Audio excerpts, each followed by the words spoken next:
Welcome everyone to the Hilltop Spiritual Center on this beautiful Mother's Day.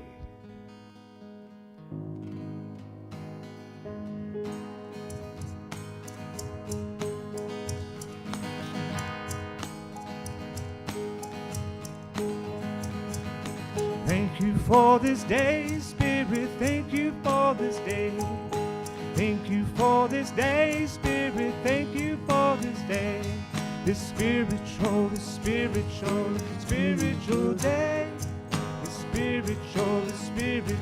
spiritual day. Thank you for this day, Spirit, thank you for this day. Thank you for this day, Spirit, thank you for this day. This beautiful day. This beautiful day.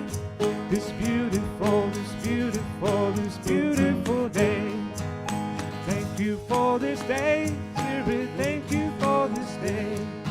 Thank you for this day, Spirit, thank you for this day. This Mother's Day, this Mother's Day, this Mother's Day. This Mother's Day, this Mother's Day, this Mother's Day. Thank you for this day, Spirit, thank you for this day. Thank you for this day, Spirit, thank you for this day. This wonderful day. This wonderful day.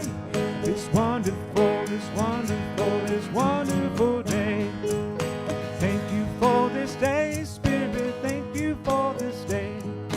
Thank you for this day, Spirit, thank you for this day. The spiritual day. The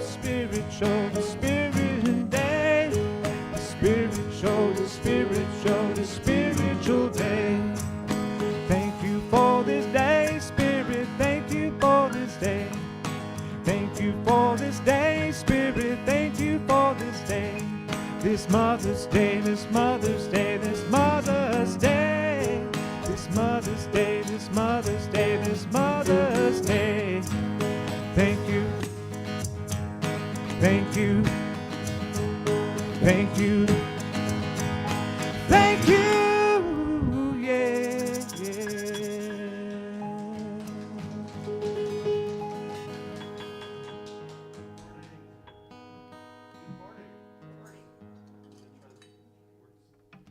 It works much better when I turn it on. Good morning. Good morning. How is everybody this morning? Good. Thank you for being here, and happy Mother's Day to all of you. We do a tradition here every year, every Mother's Day, where we give flowers out. So the first thing I want to do is I want to acknowledge, and if Andrea and Paul can help me, or Andrea, I guess maybe can help me, if we can have any grandmothers, if you would stand, or great grandmothers, if you would stand and remain standing. Thank you. Grandmothers, look at all these grandmothers. Very cool, very, very cool. Happy Mother's Day to you. And a great grandmother she added on, yes. And now so we've got great grandmothers and grandmothers, and mothers. All mothers stand up. So well, if you're a grandmother, you're a mother. You have to be it's like biology. It's a double header for you. Anyway, so you get loaded with flowers today.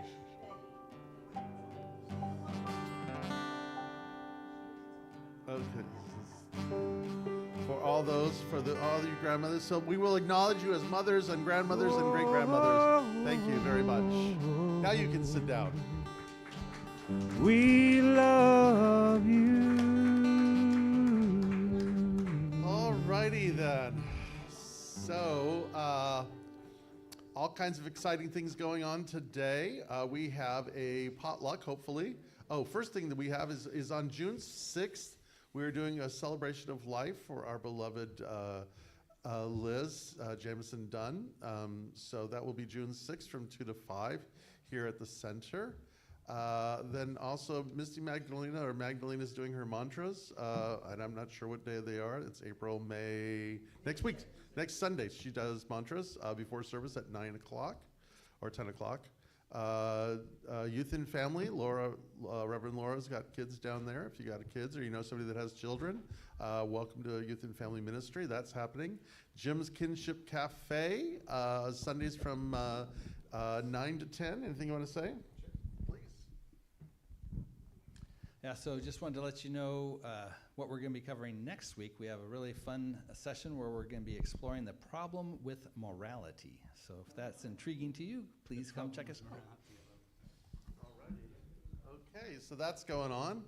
And Open Mind Gift Shop's got all kinds of cool things in there. I was in there earlier this morning. There's all kinds of fun stuff in there. So please check it out. And then also our building is available for rent if you know anybody that's looking for an event place or someplace to host an event. Please have them come see that. Prayer ministry, please do not leave without the benefit of prayer. There's several ways you can do it. You can fill out a prayer request in the narthex. The practitioners get together on Friday mornings and we pray. You can also go, Andrea will be doing a prayer circle a few minutes after service. And you can just see one of us for prayer. And one of the practitioners. There's Terry, there's Paul, there's Andrea, and myself. Anything else? You make a difference. Thank you for supporting the Hilltop Sparrows Center. By the way, we have a board meeting this afternoon after the potluck. And we'd just love to have you. It's just more fun if you're there. And let's see, anything else we got going on? That's it. I'd like to mention that Please. it's one of these rare times that I'm doing a local show. Well, the closest show I get to do with my love, Ria, in Vista today at 3 to 6 o'clock this afternoon, if you can make it. In Vista. It's at Colabs in Vista. C-O-L-A-B-S. Colabs in Vista. Collabs. Yeah. Colabs in Vista. Yeah. Yeah, so I usually play further down south, so I figure I better mention this one. 3 to 6 today for Mother's Day. Yeah. Cool. Is that near like the Old Town area where the restaurants and... I think so. Okay. It's a little bit, close to that. Okay. It's Is it not by the right in Olive that Deli? minute. No, Okay. no. It's Okay. further closer to To where? 78. Okay. Closest. Okay, so let's see what else we got going on. So we have flowers, but before we have flowers, I want to first of all I want to welcome anybody out there in the virtual world. We're just so grateful that you're here with us today. Thank you for that. We just love having you guys there. A couple of us were up a couple weeks ago up in Oregon to do the celebration of life for Sherry. It was wonderful. Howard was a great host for us all. And let's see, what else do I want to say? Oh, so our question of the day, it's a short and sweet one. Tell a story about a grandmother. So Jim, you want to give us a shot? Sure. When I saw your question, immediately I had two quick little vignettes that showcased kind of the difference in personalities between my two grandmothers. So my one grandmother on my dad's side, I remember when we were kids, she would always put her gloves on before she drove the car, even if we were just going to the grocery store. And she wasn't like stuffy or uptight, but she was definitely proper. She had a proper way of doing things. And then my other grandmother lived with us for a while on my mom's side, and she would get together with her girlfriends, and they would have these events where they shared these white elephant gifts. And the one that was very popular and got passed around a few times was a puzzle with Burt Reynolds butt naked on it. So Not proper. a little bit of different personalities. Love you, Bob, for that one. How about you, Paul?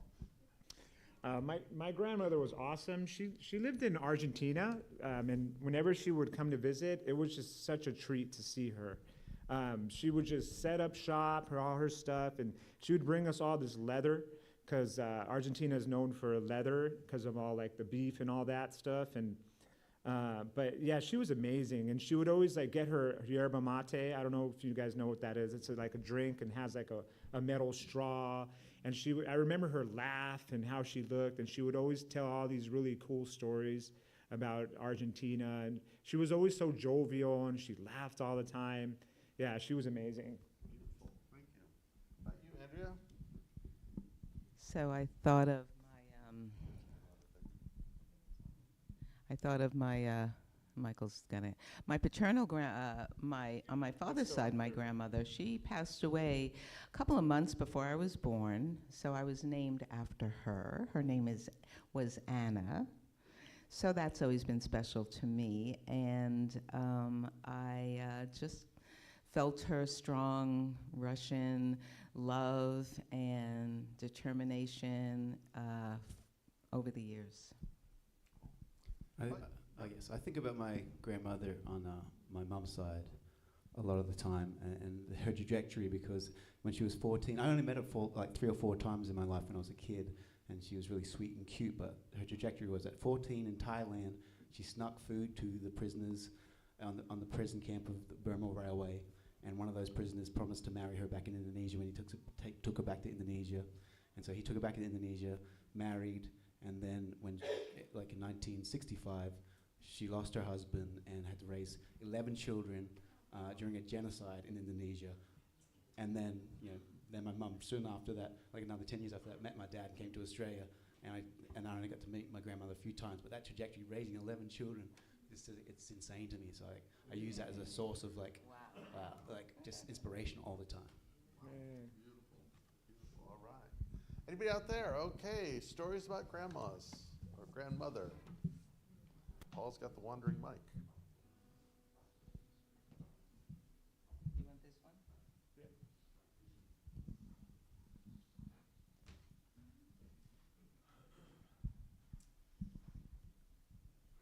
My grandmother on my mother's side, her name was Pauline Lewis.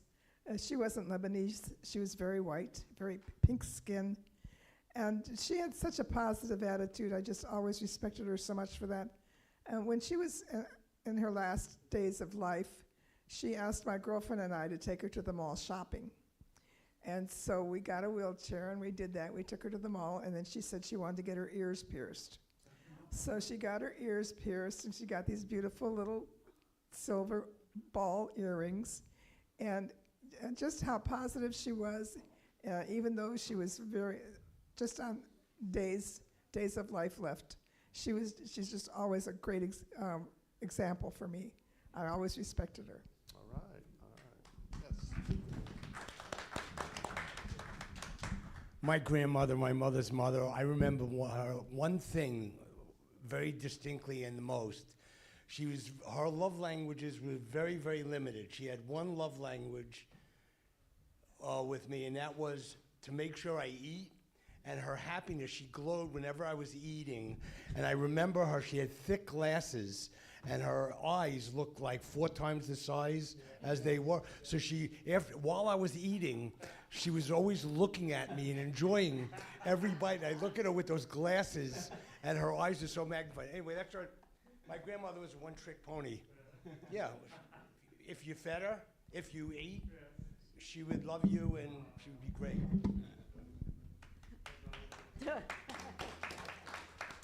Talking about food, my grandmother set the clock to 4 o'clock every afternoon for coffee time, Welch's grape jam, Philadelphia cream cheese on Ritz crackers.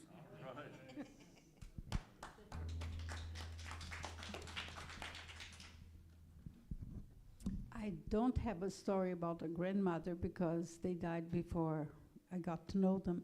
But I'd like to tell a story about this guy's grandmother. She came to this country when she was 50 years old. She did not speak a word of English. And this one here was about 4 years old when she arrived, and he did not speak Portuguese very well. She decided to learn English, and the way she did it is she used Dr. Seuss books, which is not the best thing to learn English with. And this one would teach her the pronunciation of the words, and she would write the pronunciation in Portuguese on top of each word. And by the time she died at 91, she spoke English. She immediately learned English. But he was her teacher, and I kept the books for a long time with her pronunciation of every word on that page. My grandmother, who she spoke about, when she was in her final days, was pretty much laid out on a bed, and one day I came to visit her, and she said, "Son, come here, I need to tell you something." I was like, "Yes." She goes, "Come closer." I go, "Yes, come closer." yes, Grandma. She goes, promise me one thing before I die. I'm going, what is that, Grandma?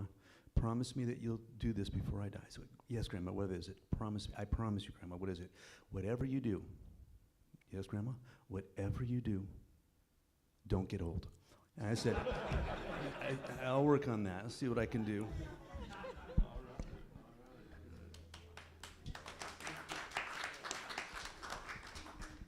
Good morning. First of all, I love things that smell good, and I love flowers, so thank you for this. I also have a Lebanese grandma who was ornery, mischievous, and very loving. But a great memory is my parents divorced when I was a baby, so my brother and my mom and I lived with my great-grandma for 5 years.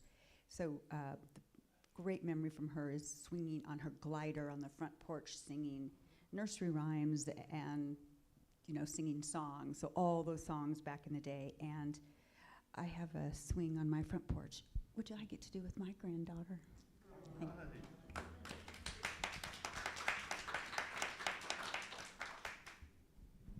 My dad's mom was a true light in the world. She was a farmer's wife who went through the Depression. My dad was born in a chicken coop because they were so poor.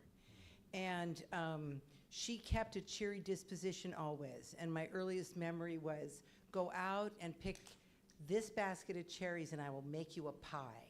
So she taught me the love of baking.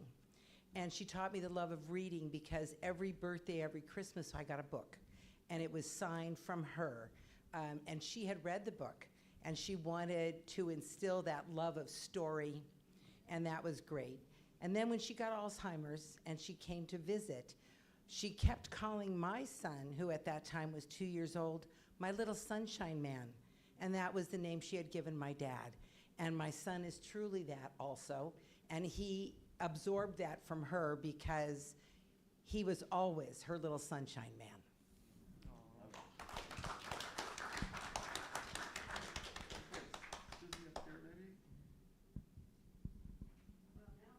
After all these really loving and fun stories, mine isn't really that. Anyway, my 4 grandparents were from Canada, and my dad's mom came from Newfoundland, and she was kind of a character. So when I didn't know my mom's mom because she died when my mom was 14, so I never didn't know her. But anyway, my parents decided to name me after both my grandmothers. So my mother's mother was Margaret, and that's my middle name. And so they told my dad's mom, we're going to name her after you. And she goes, and her name was Susie. And she goes, well, don't you dare name her Susie, because that's not a Christian name. Well, we want to name her after you. Well, name her Susan then. So I was named Susan, and everybody calls me Susie, so there.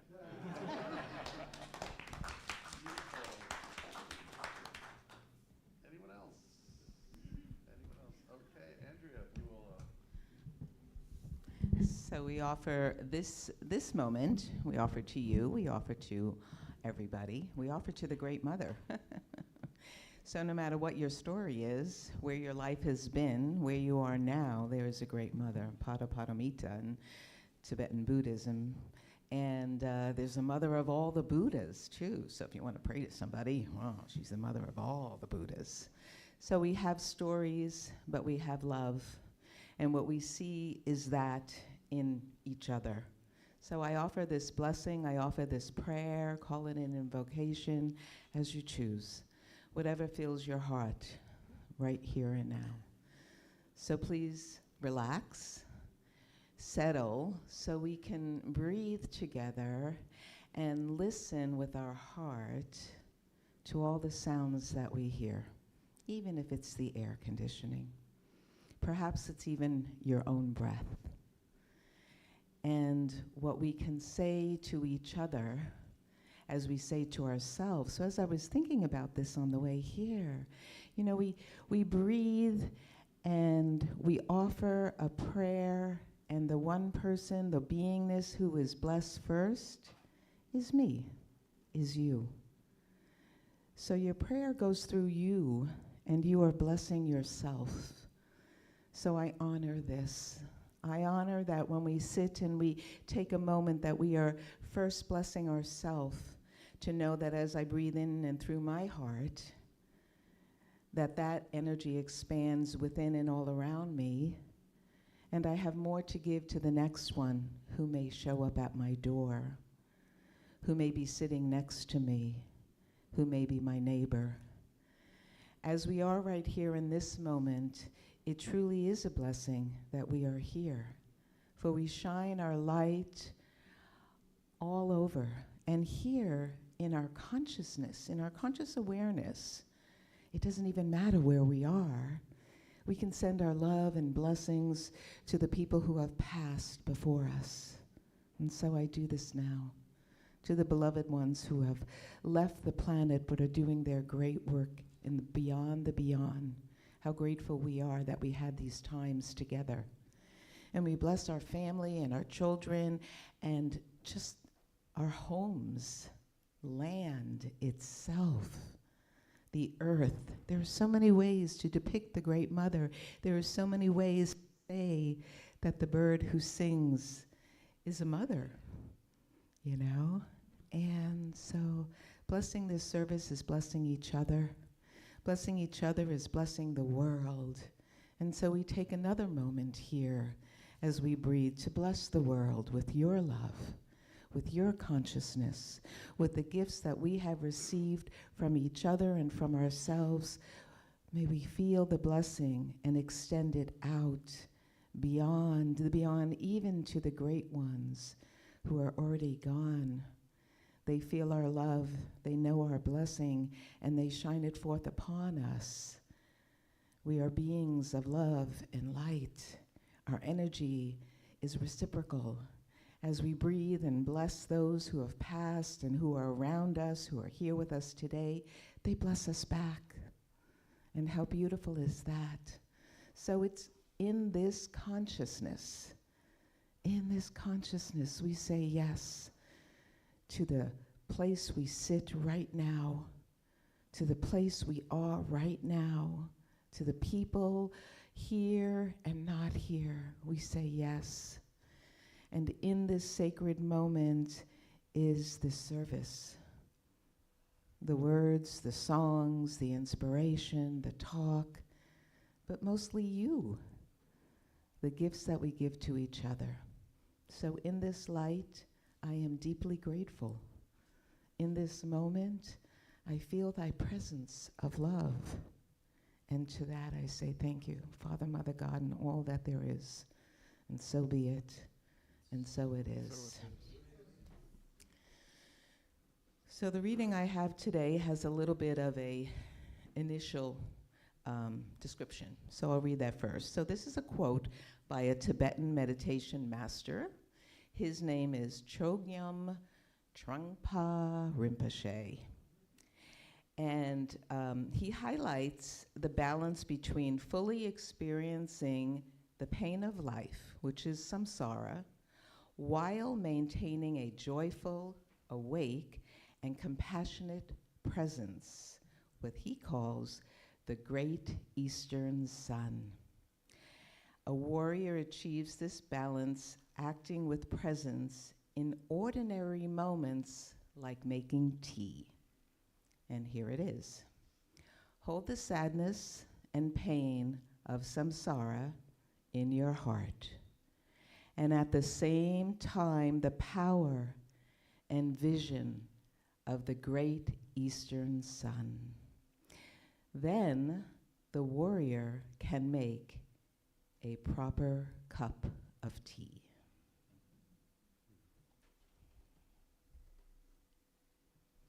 So we have a 3-minute silent contemplation.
have arrived back. Thank you.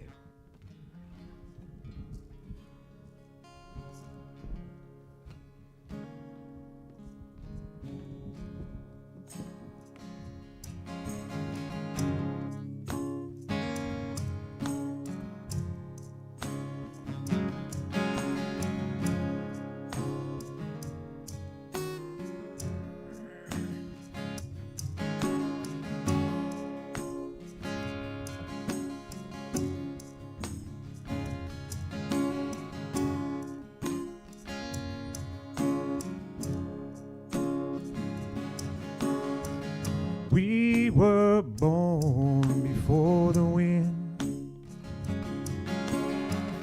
also younger than the sun.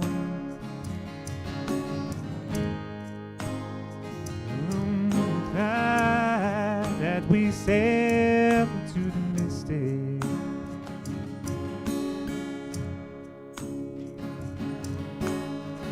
Hark now, hear the sailors cry. Smell the sea and feel the sky. Let your soul and spirit fly as we sail into the mystic.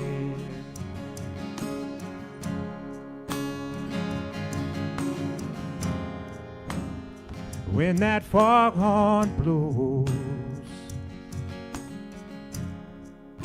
you know I'll be coming home. Yeah. When that foghorn blows, I wanna hear it. I don't have to fear it now. I wanna rock your gypsy soul. Way back to them days of old. Magnificently we will float into the mystic. Yeah, yeah.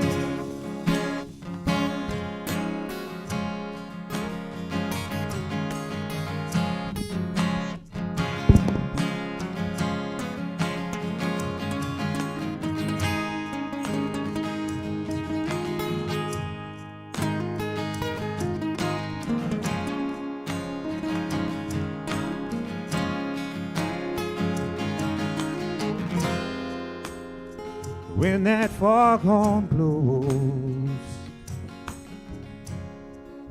you know I'll be coming home.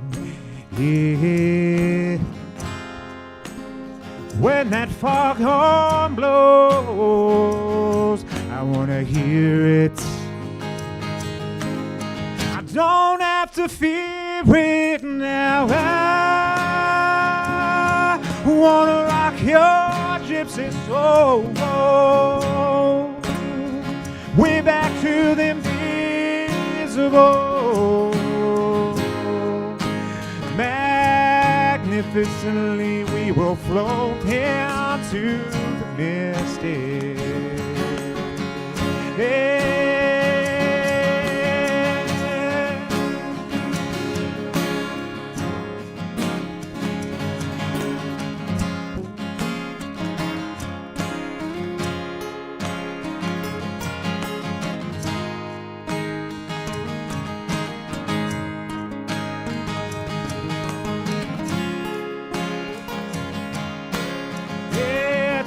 To stop now.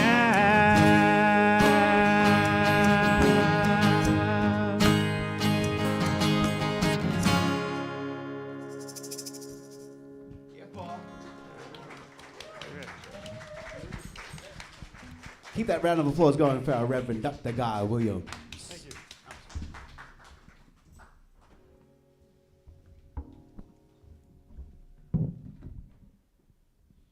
Thank you, Paul.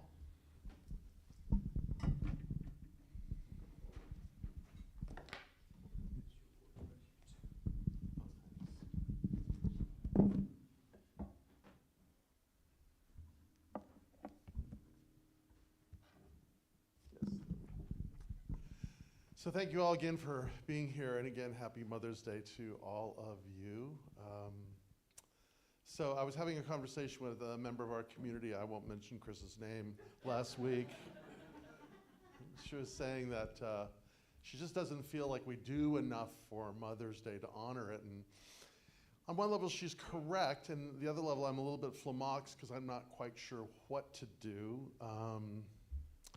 And I have to admit that I have a little bit of a prejudice against things like Mother's Day and Valentine's Day, and because they feel coercive to me, like they're like amateur days. You know, it's like Valentine's Day, you love your partner or you don't, and you show it every day or you don't, and your mother, you acknowledge her every day or you don't, or your father, or whatever the case may be. So it's kind of a thing for me, and I admit I'll just own that prejudice, but I think at the same point in time, it's important for us to pause and take a breath and think about these things. And, you know, I've been in this imagination this week of the mother or the grandmother.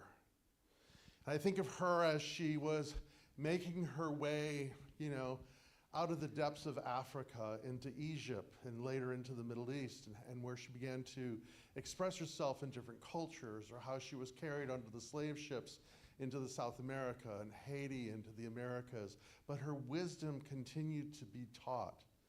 Think about Kuan Yin in China, who dispenses great wisdom, and she actually was a man as she was ascending into heaven and saw a child suffering, and decided to come back and take that as a grandmother.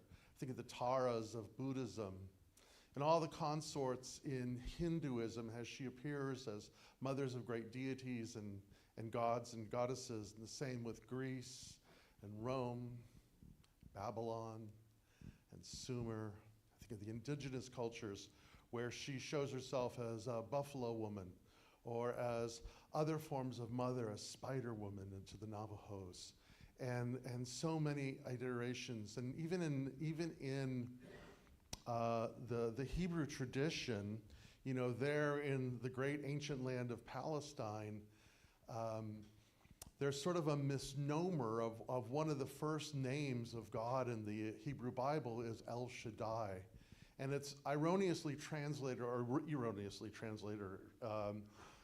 as God Almighty, but actually what it means, El Shaddai, is a mountain, and it means the breasted one, or the place of refuge. And so one of the first ancient ideas coming out of Palestine of who God is a woman, is a nurture, is a breast, like the Tetons.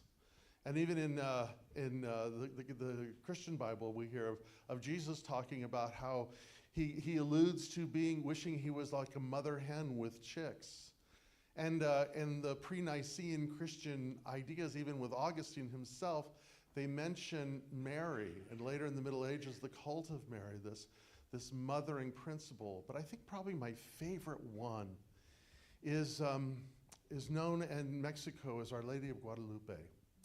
And what's beautiful about her and so magical about her is during the Spanish conquest and the colonization of Mexico, it is said that a man by the name of Juan Diego was traveling someplace in that area, and there was a special mountain or hill in the city of Mexico that was sacred to one of the indigenous goddesses. And there she appears, and she speaks Nahuatl, which is the native language of the time, requesting a cathedral, a chapel be built for her. And the story goes on, and I'm sure you all heard the story of Our Lady of Guadalupe and the roses that grew, and roses that were indigenous only to Spain. In December, there was something quite miraculous and wonderful about them, and how they show up, and the image of her shows up. But I think the thing that's my favorite part of that story is that there was one day that Juan Diego was supposed to go there, but he avoided it because his uncle was sick and he was afraid. And he was on his way to see his uncle, and so he missed an appointed time with her, and he was going another way around, but there she was. And, and he explains his situation and his anxiety and fear. But her answer is really, she says, "Don't you know I am your mother?" And what comes from that is Guadalupe herself is considered the mother of the Americas. And I just love this image. And I have an idea that's sort of evolving, because I used to think, there was, the feminine face of God and the masculine face of God, and there are archetypal expressions. But more and more, I think that they're actual beings, that they're distinct. We live in an amazing and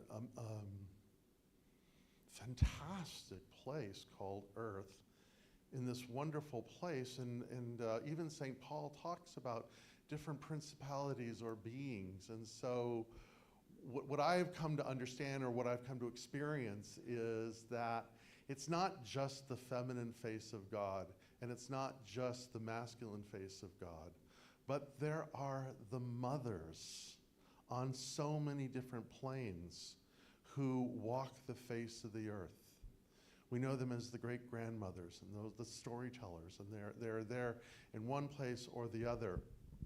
And they're always speaking to us, and they're always inviting a level of wisdom for us. And that got me thinking, what would this world be like if it was run by mothers and grandmothers? How different would it be? In 1870, Julia Ward Howe penned her famous Mother's Day proclamation. She was a woman that she was writing this in relationship to her mother. Both she and her mother had gone through the horrors of the American Civil War. And they were paying tribute, but they felt that mothers were really the voice of peace. And in this very famous Mother's Day proclamation that she had, where she calls for peace, she says, one part of it, she says that that we should raise our children to not kill each other, but rather to promote the alliance of the different nationalities, the amicable settlement of international questions, the great and general interests of peace. And so the original vision of Mother's Day was, what if we change our attitude? And instead of thinking in terms of war and the economy of war, because as Martin Luther King says, all wars are businessmen's war. The wealthy profit in war, and the working class and the poor are devastated by war. But what if there was a different vision, and really almost a different economy that was more about peace than it was about war? So I got to thinking about this some more, and I thought, how would it be different? And what I want to invite then for a Mother's Day kind of imagination is maybe to think in terms of what is and what is possible. In New Thought, what we understand is that it all begins in the imagination. It begins in the creative process, and it begins as we create within consciousness a possibility that can ripple itself out. I had the opportunity to speak this week at a retreat for upcoming ministerial students. And one of the things that we talked about, the theme was, the how of ministry, which was an open-ended experience, but it was a great conversation. But it was like, what is it that we do? And I think what primarily we do is we tell stories and invite ourselves to open up into another imagination of what is possible. And one of the things that I talked about is something that I've talked about here before, which is something that Robert Sardillo says in his book, Freeing the Soul from Fear, which is that when we experience trauma, when we experience fear, when we experience something that is shaking to our very core, what happens is that our imagination flatlines.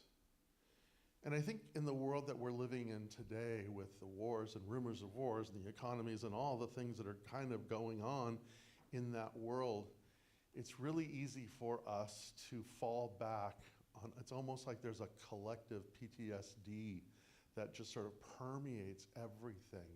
And as a result, I wonder if our capacity for imagining something different of other possibilities might be imperiled. And really the work on the spiritual journey, I think, is the work of regenerating the imagination. And to me, one of the lines that I use as a portal into the imaginal world is simply the question, what if? What if? What if? What if, instead of having,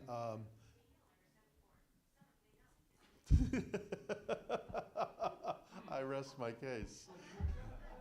But what if we created a world and a world economy? And an economy is a lot like a budget. These words, we can get triggered by these words, but really what they are just simply manifestations of where our values are. When you do your home budget, when a business does a budget, basically what's saying is, this is what's important to us, and this is what we're going to invest our time, talent, and resources in.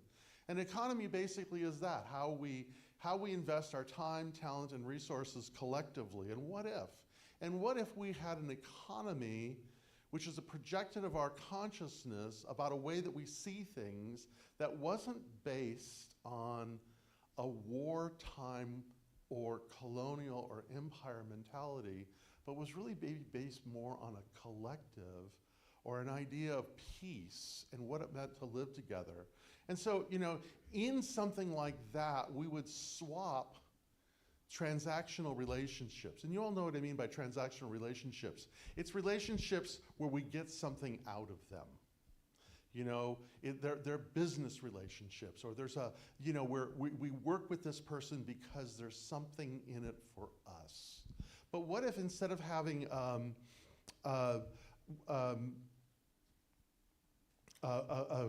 transactional relationships, our relationships were more about collaboration?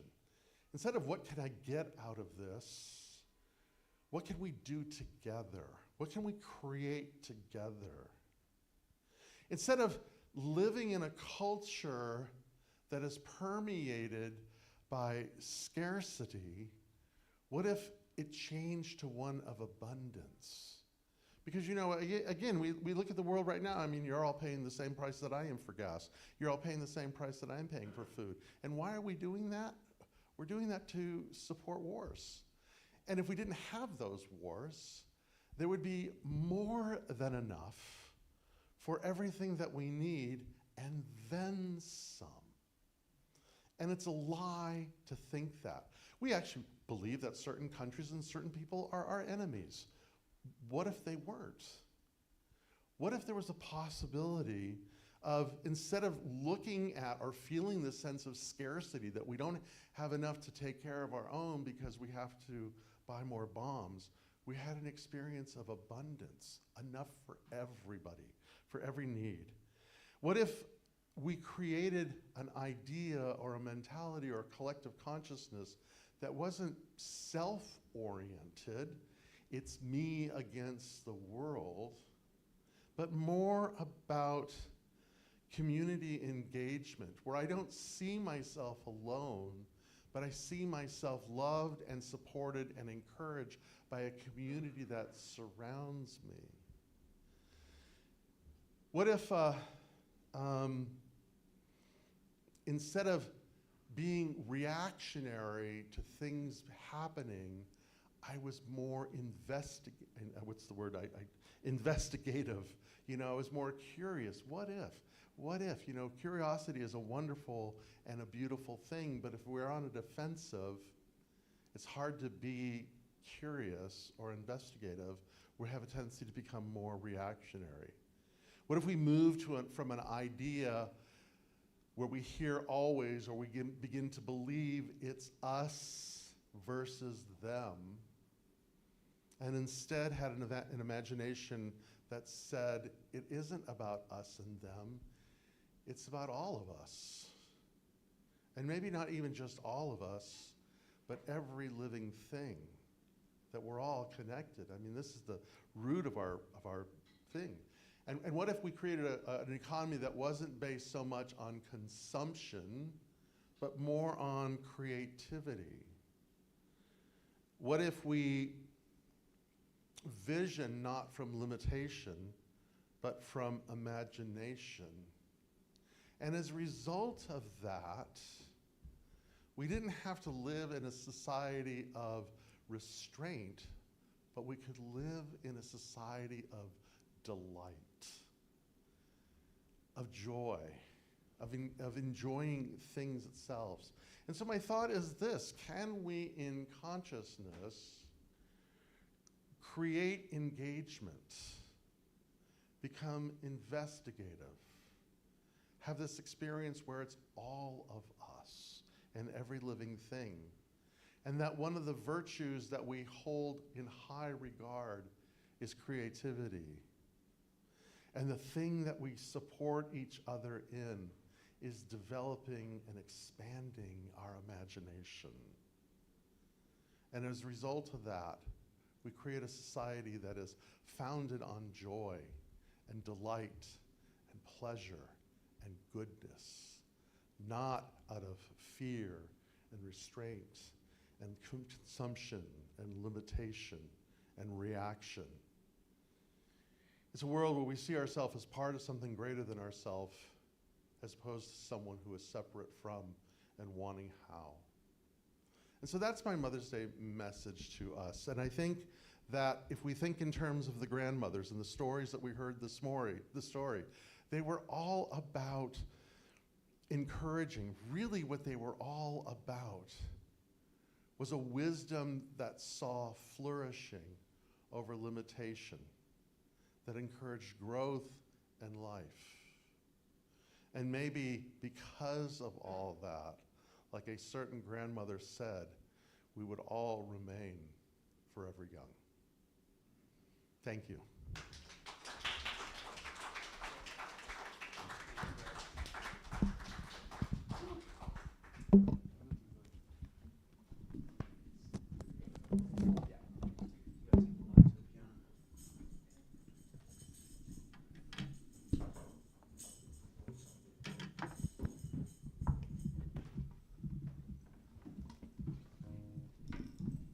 Thank you, Rev. That was beautiful. Had some tears in my eyes on that one.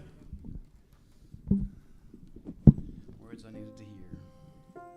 And when I think about honoring mothers, I think about nurturing, and I think a good way to honor mothers is to embody and prioritize nurturing and empathy and these things that kind of protect our society. So I'm going to play one of these songs that I wrote that we can sing along to that is just about that for everybody.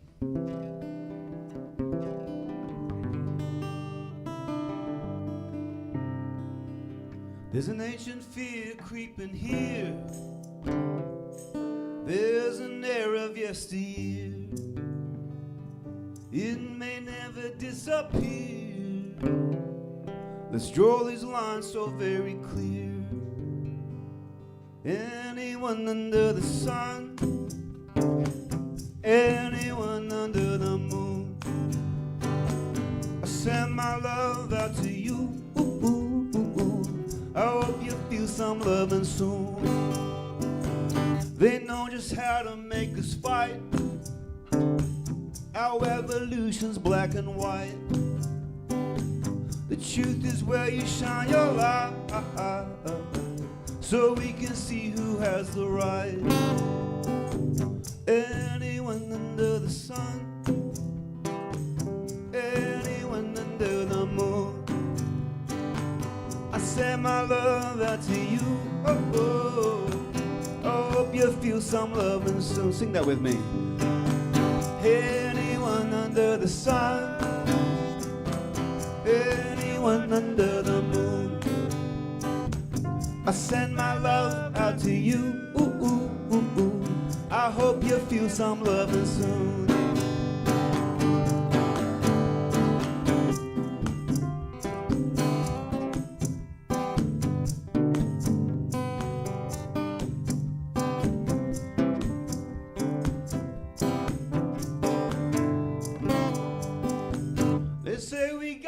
separate ways. Then you watch how power plays. Now all I know and all I see is I am you and you are me. Anyone under the sun, anyone under the moon, I send my love out to you. Oh, oh. I hope you feel some loving soon. Really loud here. Yeah. Anyone under the sun, anyone under the moon, I send my love out to you. Oh, oh, oh, oh. I hope you feel some loving soon. Acapella, let's cut out. Anyone under the sun, anyone under the moon, I send my love out to you. I hope you feel some loving soon. Beautiful, everybody. Keep that up, keep that up.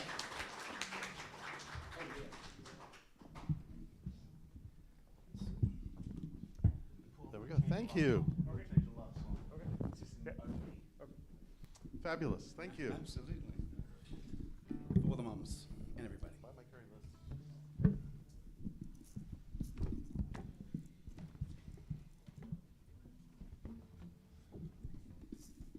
So it is our time of conscious giving, and I just want to say, of course, we so appreciate you. Every time you have a thought about Hilltop and you put it on paper, or you have cash in your hand, you are giving us your love, your gifts, your beauty, your grace. And it means so much that you are here doing that for us. But before we collect, we are going to, I'm going to sing, I'm not going to sing, but that would surprise me. I think it would surprise everybody. I'd like to, no, not really.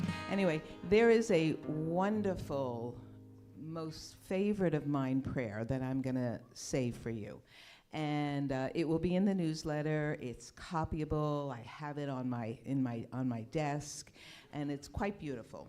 So it goes like this. And it's by, her name is Tosha Silver. And here we go.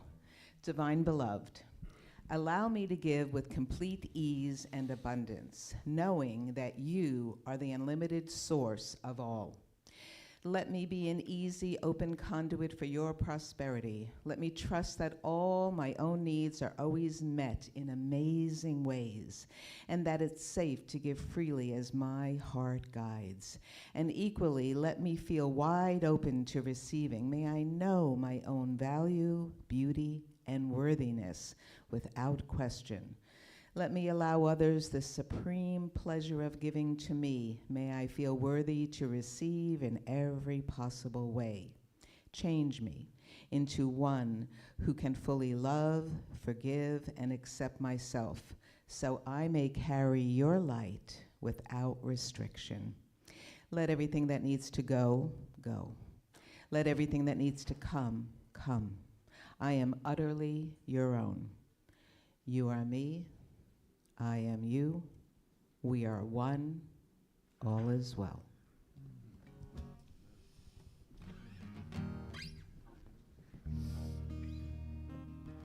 People coming through, coming through, coming through. People like you and you and you. You didn't have to, but you do, but you do. You keep on coming through, coming through, coming through. Yeah, you. Yeah, you. Thank you.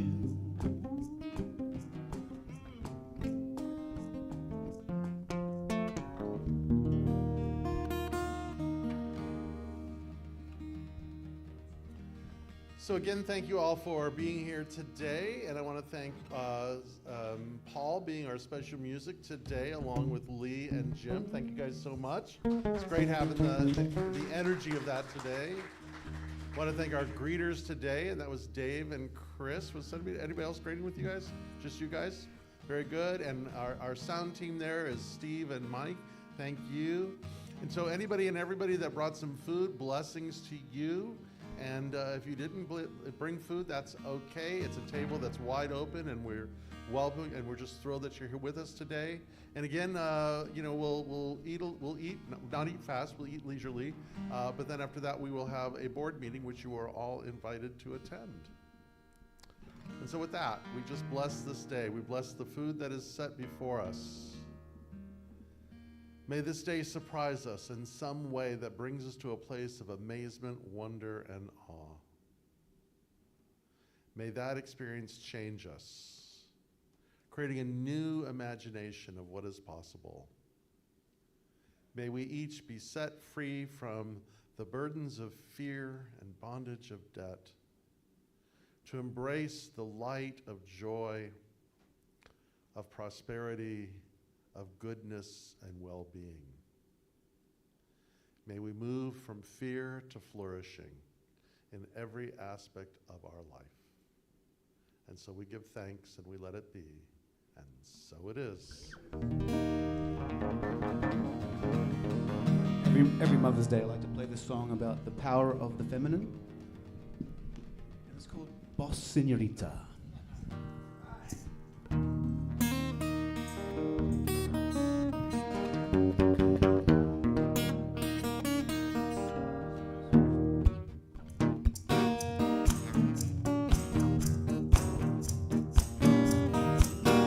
You can tell by her walk now she don't play games.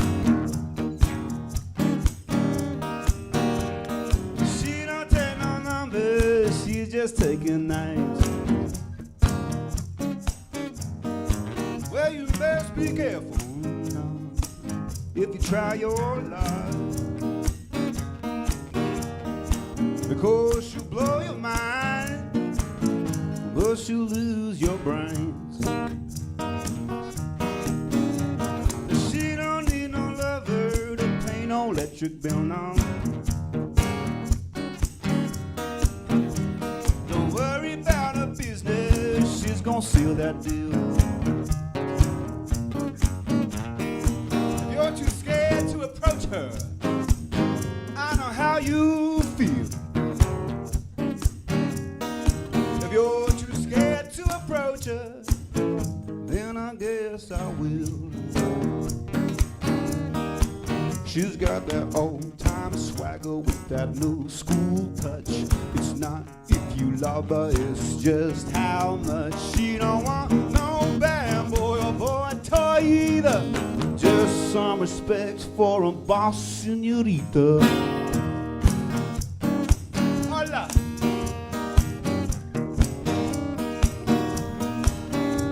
Don't give her no line, man, she's heard it all before.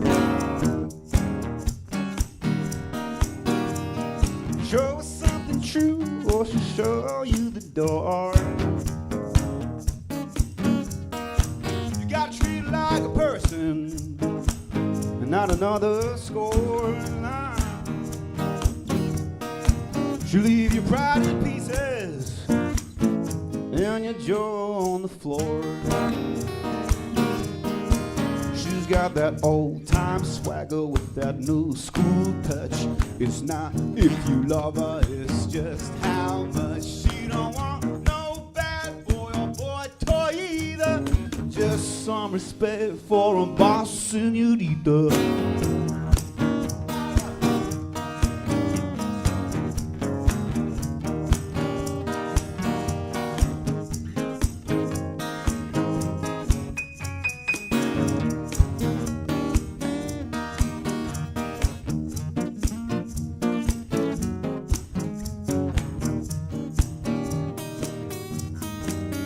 If you wanted how I did, well, I guess you say I failed. But I thank my lucky stars I'll live to tell the tale.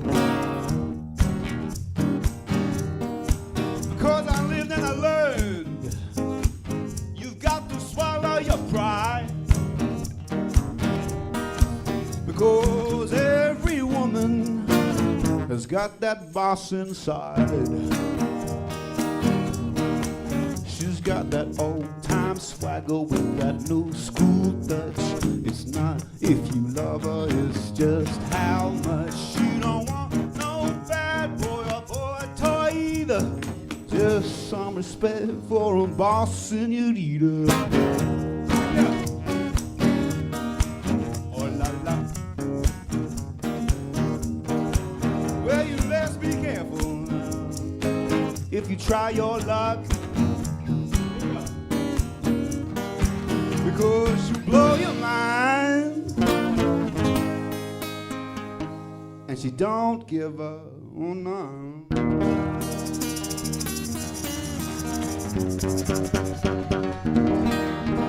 All right, that's the Hilltop Band right there. Happy Sunday, everybody. Happy Mother's Day. Yes, very good, very good. Yes. Who's feeling the joy? That's awesome. Manifest joy up here. I like that too, the Hilltop Band. That's what I was thinking of, like the Hilltop Band. The Hilltop Band.